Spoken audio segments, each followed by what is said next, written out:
Hello अस्सलाम वालेकुम everyone, क्या हाल चाल है आप सबके। Hope you guys are doing really well and welcome back to my channel. आज का व्लॉग फिर से पुराने व्यू के साथ शुरू हो रहा है because I am back home, I am back to London अल्हम्दुलिल्लाह। और आते ही मुझे इतना प्यारा चेंज फील हुआ। स्प्रिंग आ गई है, प्यारे प्यारे हरे भरे ट्रीज मुझे दिख रहे थे। और ये देखें अल्लाह की कुदरत, एक साइड पे सारे ग्रीन ट्रीज थे और दूसरी साइड पे बिल्कुल वीरान ट्रीज। और जो हमारे नीचे घर का ट्री है उस पे भी अब चेरी ब्लॉसम आना शुरू हो गए थे। सो आई वाज सुपर हैप्पी। और स्प्रिंग तो वैसे मेरा मूड बहुत अच्छा कर देती है क्योंकि स्प्रिंग हमें ये मैसेज देती है हर वीरानी के बाद बहाली है, हरियाली है। So stay positive. और जी वापस आते ही घर का वही हाल था जो होना चाहिए था। जगह जगह मेरे सूटकेस रखे हुए थे और ये जो मेरी वॉल हैंगिंग है ये एक गिर चुकी थी। खैर मैं यहाँ पे जोहर की नमाज अदा कर रही थी। अब आहिस्ता आहिस्ता ये घर को रूटीन पे लेकर आएंगे। और इस ब्लू नेट से ना मुझे बहुत फायदा हुआ इस बार। मैं ऑलमोस्ट 1-1.5 महीने बाद आ रही थी बट स्टिल मेरे इतनी गंदी बैल्कनी नहीं थी जितनी हर दफा मिलती थी। थोड़ा बहुत तो कबूतरों की प्रेजेंस फील हो रही थी बट इतनी गंदी नहीं थी जितनी यूजुअली होती है। वापस आते ही सबसे पहले मैं अपने काम पे लगी थी। घर को लॉन्ड्री हाउस बना चुकी थी मैं। बार बार कपड़े वॉश हो रहे थे। पाकिस्तान से तो मैं सारे ऑलमोस्ट कपड़े वॉश करके लाई थी बट क्योंकि हस्बैंड ट्रैवल कर आ रहे थे ऑफिस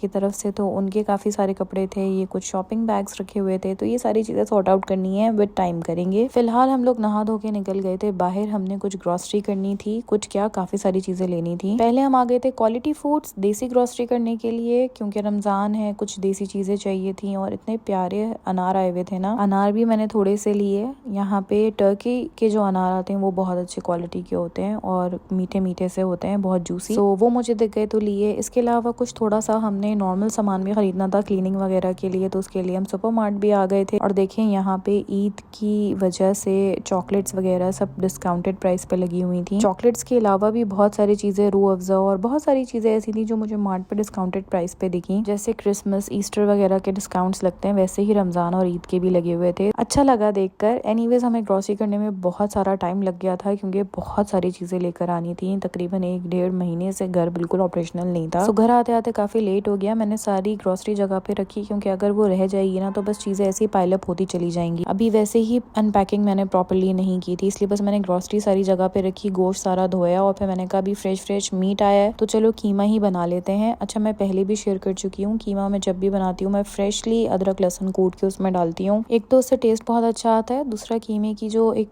तेजी सी स्मेल होती है वो भी फौरन चली जाती है फ्रेश क्रश्ड जिंजर गार्लिक से। सो बस मैं कीमा भून रही थी। पहले मैंने कीमे का सारा पानी ड्राई आउट कर लिया जितना भी था। उसके बाद उसमें मैंने अदरक लहसुन डाल के उसको अच्छे तरीके से भूना। और कीमा भूनते हुए मुझे आइडिया आया क्यों ना मैं कीमा स्पैगेटीज बना लूँ। एक तो हम दोनों को पसंद भी बहुत है और फिर मेरी एक डिश से 2 काम निपट जाएंगे। इफ्तार के लिए भी एक मेन आइटम रेडी हो जाएगा और रात का खाना भी तैयार हो जाएगा। और कीमा तो सुबह सहरी में भी पराठे के साथ अच्छा लगता है। तो बस मैंने इस एक तीर से 2 निशाने लगाए और अपना टाइम मैनेज किया। यहाँ मैं सारे सूखे मसाले डाल रही थी, कुटी मिर्च, पिसी मिर्च, नमक, हल्दी, दैट्स इट। इसके अलावा मैं कुछ भी नहीं डालती हूँ। थोड़ा देर भूनूंगी इसी तरीके से कीमे को। अच्छा मैं कीमे में ऑयल नहीं डालती जब तक सारा पानी उसका खुश्क ना हो जाए, जो भी उसका बसेंदा पानी होता है वो। और अब जब मुझे लगने लगा पानी बिल्कुल चला गया, कीमा लगने लगेगा तो मैंने उसमें डाल दिया ऑयल। बस अब हम इसको भूनेंगे बहुत अच्छी तरीके से और उसके साथ साथ कुछ अच्छी सी बातें कर लेते हैं। आप लोगों का रमजान कैसा गुजर रहा है? मेरा तो बहुत बिजी गुजरा। पहले पाकिस्तान में थी, कुकिंग वगैरह से तो आज़ादी मिली हुई थी, मजे करे मैंने। लेकिन हाँ बाजार वगैरह में जाना पड़ा, कुछ इंपॉर्टेंट काम निपटाने पड़े तो इसलिए थोड़ा सा बिजी था। इसीलिए मैंने प्रेफर किया जो लास्ट के 10 डेज होते हैं वो मैं अपने घर में सुकून से गुजारूं क्योंकि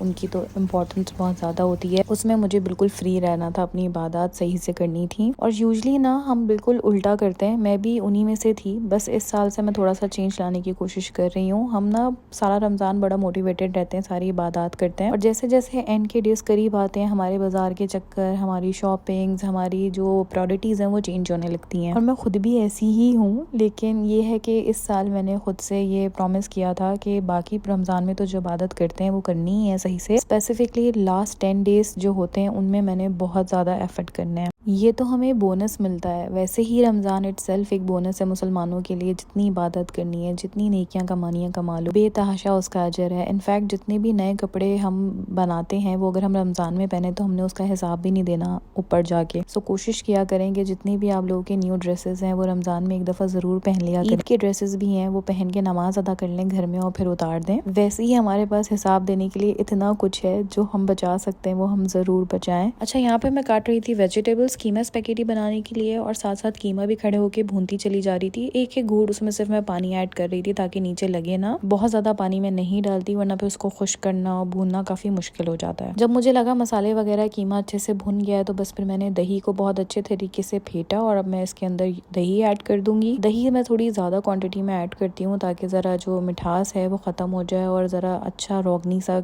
कीमा बने। आप लोगों के घर में क्या कीमा ऐसे भुनता है मुझे जरूर बताइएगा। अच्छा, मैं ये हरी मिर्च कीमा बनाने वाली हूँ, आलू कीमा नहीं, इसलिए मैं बिल्कुल इसको बेसिक सा भूनती हूँ। और यहाँ पे हस्बैंड मुझे लाके एक रील दिखा रहे थे। मेरे पास टाइम कम था इसलिए बस मैं ऐसे ही काम करते करते देख रही थी और मैंने उनके साथ एंगेज किया। इसके ऊपर हमने थोड़ी सी कॉन्वर्सेशन करी कि आप लोग भी ऐसा करते हैं, कोई रील एक दूसरे के साथ शेयर करते हैं और फिर उसके ऊपर थोड़ी सी डिस्कशन होती है। और साथ साथ मेरी यहाँ पे वेजिटेबल्स तो कट हो ही रही थी। अच्छा, एक और चीज मैंने आप लोगों के साथ शेयर करनी थी। मुझे खुद रिसेंटली एक दुआ के बारे में पता चला है जो हमें चलते फिरते उठते बैठते पढ़नी चाहिए लास्ट के 10 डेज में। अब तो खैर काफी दिन ऊपर हो गए, लेकिन आज व्लॉग शेयर हो रहा है तो मैं आज आप लोगों के साथ शेयर कर देती हूँ। नेकी के काम में देर नहीं करनी चाहिए। बेसिकली इस दुआ में हम अल्लाह ताला से मांग रहे हैं कि हमें मौका दें, हम लैलतुल कदर को विटनेस करें। वो जो एक अहम तरीन रात है हमें वो विटनेस करने का मौका दें। अल्लाहुम्मा बलिगना लैलतुल कदर, विच मीन्स हमें ऐसे साइंस दिखाएं कि हम उसको विटनेस कर सकें, हमें समझ आ जाए लैलतुल कदर है और हमारी दुआएं जो हैं वो कबूल हो सके। हमें नसीब करें कि हम लैलतुल कदर को विटनेस करके एंजॉय कर सकें और उसका भरपूर फ़ायदा उठा सकें। तो ये दुआ चलते फिरते पढ़नी चाहिए, आप याद कर लें। या एक टिप मैं यहाँ पे देना चाहूँगी, अपने फ़ोन की स्क्रीन जो होती है उसके ऊपर सेव कर लें इसको एज अ वॉलपेपर। तो जब भी हम स्क्रीन उठाएंगे हमें याद आएगी और हम पढ़ लेंगे। तो चलते फिरते इसको पढ़ते रहें। इसके साथ साथ एक और दुआ है जो बहुत बेनिफिशियल होती है, जो हमें आखिर के 10 डेज में पढ़नी चाहिए, which is related to forgiveness. हम जितने गुनाहगार हैं, हम जितनी माफ़ी अल्लाह से मांगे कम है। और लैलतुल कदर में तो हम जो भी चीज़ करते हैं वो हमें 1000 टाइम्स मोर बेनिफिट देती है। तो सोचें अगर हमने माफ़ी मांग ली और अल्लाह को पसंद आ गई वो 1000 टाइम मोर उसकी इंटेंसिटी होगी और हमारे गुनाह माफ़ होंगे। सो ये वाली दुआ तो बहुत फेमस, आई थिंक आप लोगों में से बहुत सारे लोगों को पता होगी। लास्ट 10 डेज में इसको ज़रूर पढ़ें, बार बार पढ़ें। और इसके अलावा आपकी जितनी भी दुआएं दिली मुराद है वो बेधड़क होके मांगें। पॉसिबल है, नहीं है, इम्पॉसिबल है, ये हमारे काम नहीं है। हम जिससे मांग रहे हैं ना उसके लिए कुछ भी इम्पॉसिबल नहीं है। ट्रस्ट मी, ये मैं अपने पर्सनल एक्सपीरियंस से बोल रही हूँ। नामुमकिन से मुमकिन बात भी अल्लाह ताला चाहे तो एक चुटकी में मुमकिन बना सकते हैं। उन्हें किसी असबाब की ज़रूरत नहीं है, वो तो असबाब खुद क्रिएट करते हैं। तो अगर आप लोग किसी ऐसी सिचुएशन में या आप लोगों की कोई ऐसी दुआ है जो आप लोगों को लगता है कि नहीं यार ये कैसे पॉसिबल है, ये तो कबूल नहीं हो सकती, ये जो रमज़ान की आखिरी रातें हैं, ताक रातें, इनमें दिल खोल के वो दुआ मांगे और इस पूरे यकीन के साथ मांगे कि अल्लाह ताला ने कबूल करनी है। और फिर आप देखिएगा इंशाअल्लाह ताला देर से ही सही वो दुआ ज़रूर कबूल होगी। और क्या पता जल्दी ही हो जाए, बस फर्म बिलीव होना चाहिए। अल्लाह पे तवक्कल और यकीन के साथ मांगिए। और इसी के साथ मेरे स्पैगेटीज भी बॉईल हो गए थे, मेरा कीमा भी भुन गया था। अच्छा, 1 टिप, इसको ओवर कुक ना किया करें, फिर वो पिचपिचे से हो जाता है, खाने में भी फिर वो टेस्ट नहीं आता और ना ही लुक वाइज अच्छे लगते हैं। अच्छा जी, अब मैं यहाँ पे बस इनको सौते करूंगी, सारी सब्जियों को एक साथ, कीमा ऐड करेंगे और उसमें अपने स्पैगेटीज डाल देंगे। अच्छा, मैंने बीच में एक क्लिप में दिखाया था आप लोगों को कि कीमा मेरा अच्छे से भुन गया था, ऑयल बहुत अच्छे से ऊपर सेपरेट हो गया था। तो उसके बाद मैंने उसमें धनिया पुदीना ढेरों सा काट के डाल दिया और उसे दम पे रख दिया ताकि अच्छी सी खुशबू इन्फ्यूज हो जाए धनिया पुदीने की कीमे में। हरी मिर्चें मैं अभी ऐड नहीं कर रही हूँ क्योंकि कीमा मैंने स्पैगेटीज में ऐड करना है, तो फिर वो मिर्चें भी साथ ऐड हो जाएंगी और फिर स्पैगेटीज में हरी मिर्च कुछ सही नहीं लगेगी खाते हुए। स्पैगेटीज की प्रिपरेशन तो बिल्कुल वैसे ही हो रही है जैसे आप सब भी करते होंगे। मैंने थोड़ी से बिल्कुल ऑयल के अंदर लहसुन को हल्का सा सिर्फ सौते किया है, लहसुन को जलने नहीं दिया मैंने। और जो सबसे ज्यादा सख्त सब्जी है, गाजर है अभी मेरे पास, तो वो मैंने ऐड कर दी। गाजर के अलावा भी कोई ऐसी सब्जी हो जो थोड़ी सी हार्ड होती है तो आप उसको ऐड करें। 1 घुट पानी डालें और थोड़ा सा स्टीम में उसको हल्का सा गलने, बस जितना 1 घुट पानी खुश्क होगा उतनी देरी स्टीम में रखें ताकि ये ओवर कुक ना हो और पिची सी ना हो जाए और ना ही कच्ची सी हो। शिमला और प्याज डाल दी, ये तो बस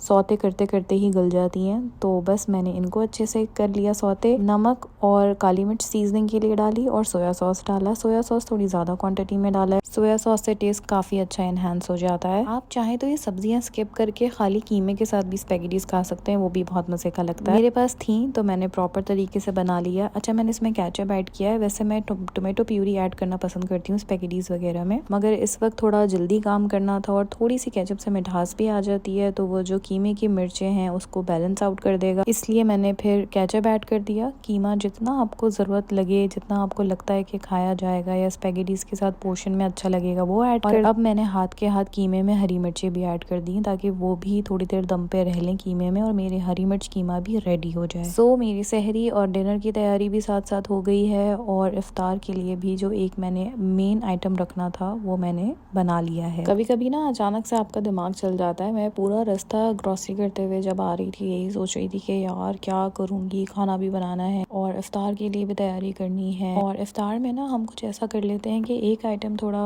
हैवी सा रख लेते हैं और बाकी बहुत थोड़ा थोड़ा सा हर चीज़ बनाते हैं, लाइक सिर्फ चखने में ही ख़त्म हो जाए। वैसे तो मैंने आहिस्ता आहिस्ता ये सब भी एलिमिनेट करना है, कोशिश करनी है कि डायरेक्ट हम डिनर और खजूर या फ्रूट चाट पर ही आ जाएं, बट वो आहिस्ता आहिस्ता ही चेंजेस आती हैं। खैर रास्ते में ही मुझे आइडिया आ गया कि चलो कीमा भून लूँगी, खाना तो सॉर्ट आउट हो जाएगा, इफ्तार का देखते हैं क्या करना है। और फिर कीमा भूनते भूनते आइडिया आ गया कि चलो स्पैगेटीज भी बना लेते हैं। सो मेरे दोनों काम साथ के साथ ही हो गए अल्हम्दुलिल्लाह। इतना ज़्यादा टाइम भी नहीं लगा, शायद हार्डली आधा घंटा या 40 मिनट्स लग गए होंगे दोनों चीज़ें बनने में। और मुझे कभी भी ना इस्तेमाल करते हुए चीज़ याद नहीं आती कि मेरे पास क्या क्या है। अब मेरे पास ये नूडल स्पून है बट मैं मुश्किलों से 2 चमचों से उसको मिक्स कर रही थी। फिर हस्बैंड ने आके याद कराया, भाई ये क्यों खरीदा था जब इस्तेमाल नहीं करना है, तो फिर उन्होंने मुझे दिया तो मैंने ये वाला स्पून यूज़ किया। एनीवेज स्पैगेटीज को दम पे रख के अब मैं बाकी चीज़ें फटाफट बना रही थी क्योंकि अब मेरे पास सिर्फ 15 मिनट रह गए थे। सबसे पहले मैंने रूह अफ़ज़ा बना लिया है ग्लास के अंदर, क्योंकि ये सिर्फ हस्बैंड पीते हैं। मैं रूह अफ़ज़ा या कोई भी ड्रिंक रोज़ा खुल के नहीं पीती हूँ। रीज़न कुछ भी नहीं है, और रीज़न बस सिर्फ ये है कि मुझे पानी चाहिए होता है। मुझे बहुत ज़्यादा डिहाइड्रेशन हो रही होती है तो मैं बराबर पानी पे पानी पी रही होती हूँ। अच्छा जी ये बन गया तो फिर अब मैंने तैयारी शुरू कर दी थी दही बड़े चाट टाइप कुछ बनाने की, वो जो पंजाबी स्टाइल के होता है ना, दही बूंदी और उसमें दही बड़े भी होते हैं, चना और आलू भी होता है। सो वो मैं ट्राई कर रही थी आज पहली बार। मैंने अंकल आंटी के घर पे खाए थे और एक दफ़ा सायमा ने भी बनाया था तो वो मुझे बहुत अच्छे लगे थे। सो हमारे घर इस तरह से नहीं बनते, हमारे घर चाट अलग बनती है और दही बड़े अलग बनते हैं, बट ये कुछ मिक्स सा होता है जो बनता है। एनीवेज इसको बनाते हुए मेरे फ़ोन की बैटरी बंद हो गई थी, सो मैंने उसको फटाफट चार्ज पे लगाया और जब तक मेरी बैटरी वापस आई मैं फ्राइंग का काम भी कर चुकी थी और एंड में बस मैं इसके ऊपर पापड़ी डाल रही थी। तो मैंने वो एक शॉट ले लिया पापड़ी डालते हुए। मैंने